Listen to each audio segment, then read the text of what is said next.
2च दिवसांपूर्वी उघडकीस आलेल्या गोवंश हत्या प्रकरणी खेडमध्ये आज कडकडीत बंद पाळण्यात आला. रविवार आणि त्याच्या पाठोपाठ सोमवारी नारंगी नदीमध्ये गोवंशाचे अवशेष आढळून आले होते. त्यामुळे खेडमधील वातावरण पूर्णपणे ढवळून निघाले. खेड शहरालगत असणाऱ्या नारंगी नदीपात्रात देवणे पुलाजवळ रविवारी दुपारी गोवंशाचे अवयव आढळून आले होते, तर सोमवारी देखील असाच प्रकार निदर्शनास आला. त्यामुळे शहरामध्ये तणाव निर्माण झाल्याचं पाहायला मिळालं. असं असताना खेडवासियांनी मंगळवारी खेड बंदची हाक दिली. या बंदला शहरामधील व्यापाऱ्यांनी आपापली दुकाने बंद ठेवून उत्स्फूर्त प्रतिसाद दिला. यावेळेला खेड शहरामध्ये मोठ्या प्रमाणात पोलीस बंदोबस्त देखील तैनात करण्यात आला होता.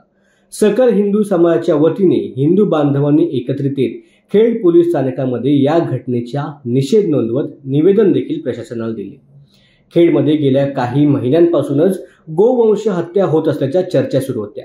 रविवारी दुपारी खेड नजीकच्या नारंगी नदीवरील देवणे पुलाखाली गोवंशाची हत्या करून त्याचे अवशेष छिन्नभिन्न अवस्थेमध्ये टाकलेले काही नागरिकांना दिसले.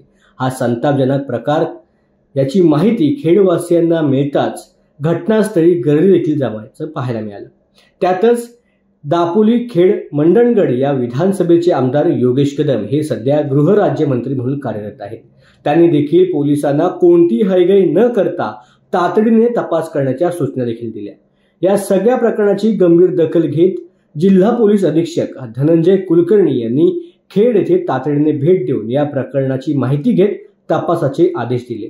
त्यानंतर सुरुवातीलाच 3 जणांना अटक करण्यात पोलिसांना यश आलं आणि गोवंश हत्येचं रॅकेट देखील उघडकीस आलं. आणि आज संध्याकाळपर्यंत 4 ते 5 जणांना ताब्यात घेण्यात पोलिसांना यश आलं, याची माहिती पोलिसांनी दिली आहे. काल आणि परवा घडलेल्या खेडच्या घटनेसंदर्भात आम्ही तातडीने त्याच्यावर गांभीर्याने हा विषय घेऊन यामध्ये आम्ही पोलिसांच्या 4 टीमा पाडल्या होत्या आणि त्याच्यामध्ये प्रत्येक गोष्ट आम्ही तपासत होतो. आणि मिळालेल्या माहितीच्या आधारे आम्हाला आता पहिला 300 आरोपी मिळाले. त्यानंतर आता आम्हाला 2 आरोपींची माहिती मिळाली. त्याच्यामध्ये एक आपल्याला मिळालेला आहे आणि यांनी सांगितल्याप्रमाणे आता 5वा आरोपी पण आम्ही आता डिटेक्ट केलेला आहे त्याच्यामध्ये.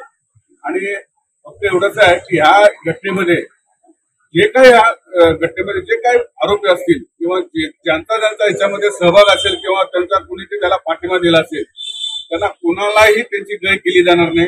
त्या सगळ्या आरोपींना अटक केलं जाईल आणि कडक कारवाई केली जाईल त्यांच्यावर आणि न्यायालयात अगदी कडक दोषारोप पाठवून त्यांना कुठल्याही गोष्टी जास्तीत जास्त सजा लागली पाहिजे याकडे आम्ही लक्ष देतो.